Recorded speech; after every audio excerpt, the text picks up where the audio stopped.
Alrighty guys, I just bought this little whip snipper today. It's a ryobi grass scorpion, and what I originally was going to do is just fix this up and put it on the RC car, but what I am going to do now is fix this up, get it all running, use this as my whip snipper that I use around the house, then use this one, the ryobi weed wasp, which is 31cc with a centrifugal clutch, and I'll use this on my RC car. This is the original one I was going to use on my original RC car that I was going to build, I don't know, a year ago or something.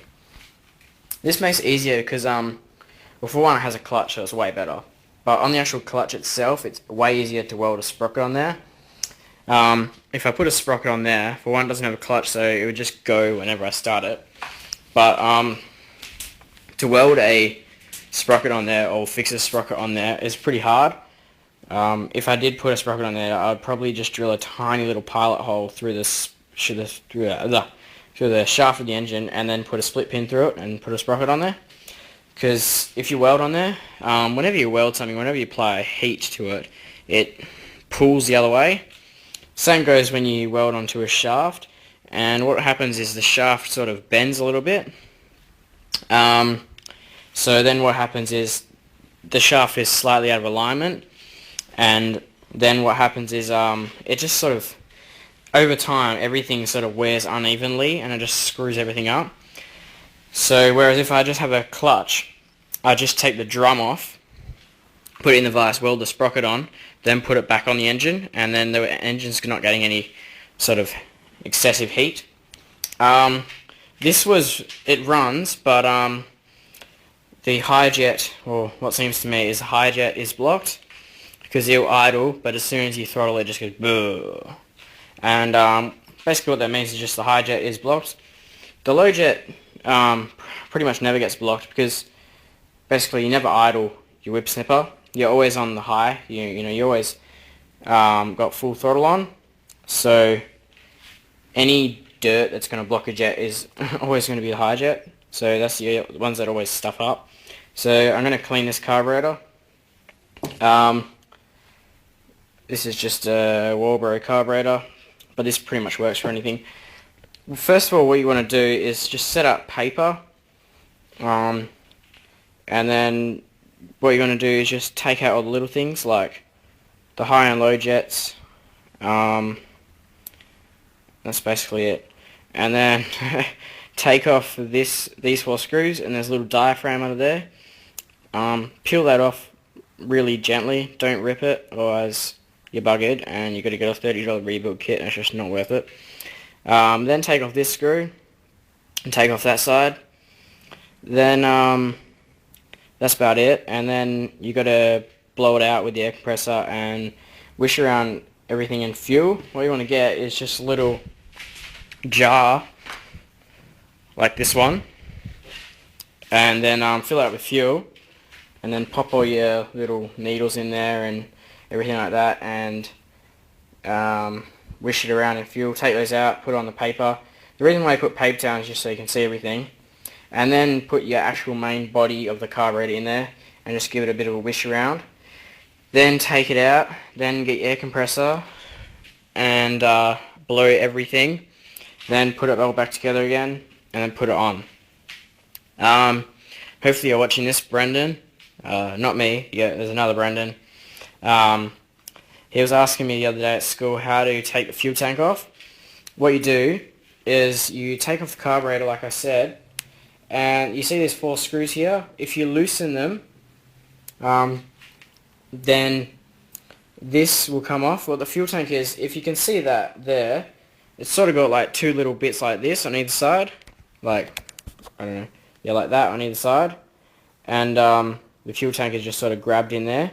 So if you loosen them, then they come away and you can just take the fuel tank out. So if you want to take the fuel tank out, loosen those 2 top ones. You might need to loosen those ones a little bit as well, and then this will come away a little bit, and then the fuel tank would pop out. You might need to take off this cover, but if you just wiggle it around a bit, you should be alright. So that's how you take the fuel tank off. That's not really for anyone but Brendan, well, unless everyone's actually working on ryobi. So now I'm just going to take this carb part, put it in the jar, and give it a clean.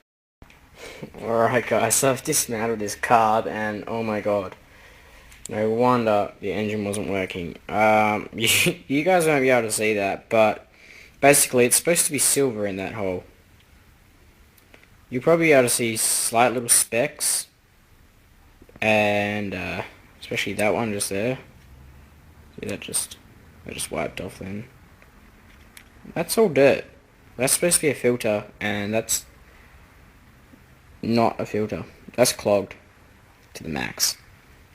Also, if you look on this side, those little things are supposed to be silver, and they're yellow.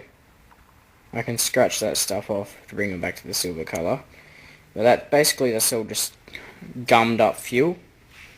All this in there's a bit of dirt on that thing, that orange thing there, which is a jet. There's all dirt on there. You can see that big thing on the end of my finger there. I just scraped that off the jet. I'll put it down on white. Okay, it's not coming off my finger, but that speck there, that came out of the jet. So yeah, this is definitely dirty. So now I've got the main body there. I'm just gonna whack all these little jets and stuff in fuel, and this and this. This thing, if it's not working, if you take it off and this thing has got a little hole in it, or it's ripped, that's definitely a problem. It won't work if it has a hole in it. This is your fuel pump, and if that has a hole in it, obviously it's not going to pump fuel, and then it's not going to work. If this one's ripped, also, it most likely won't work, because these ones sort of work as little pumps as well. So yeah, it all sort of works. All these little things work as little pumps to pump fuel around. So now I'm going to clean it up, and then hopefully it works after that. So alrighty, so I've got my little parts in there. I just got my outer casings and the jets. So what you do is you sort of swing it around like this, make a little centrifuge sort of thing, and that will get all the dirt off. I'll do the actual main body of the carb by itself. And by the way, all those little rubber bits, don't put in the fuel, because they don't like fuel. Doesn't really do them any good. And I've just been swirling this around for probably a minute now, and I can already see lots of dirt. You guys won't be able to see it, but I can, because I'm awesome. So I think that's about done now. So I'll take those out. Whoa. Yeah, I'll take those out, and then just lay them down on the paper.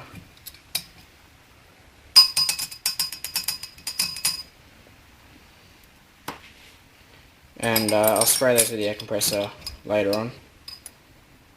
So you can see they're all nice and clean now. And what the paper also does is just makes your work environment really clean as well. Because if you just lay them out on your bench, I mean, you can't really get your bench like super clean. So those little jets are going to require 2 hands. But basically, I'm actually in there. Then you chuck this one in, and ow, I just got fuel on my finger. That fucking hurts. I've got bare skin on that finger, and I just got fuel on it. Ow. Okay, anyway, I'll make this quick because I got to take this band-aid off because my finger's burning. Just put your carburetor in there and then wish it around. Alrighty, it's all on there. All the highs and lows are set to 2 out. Auxiliary cable's all back on again.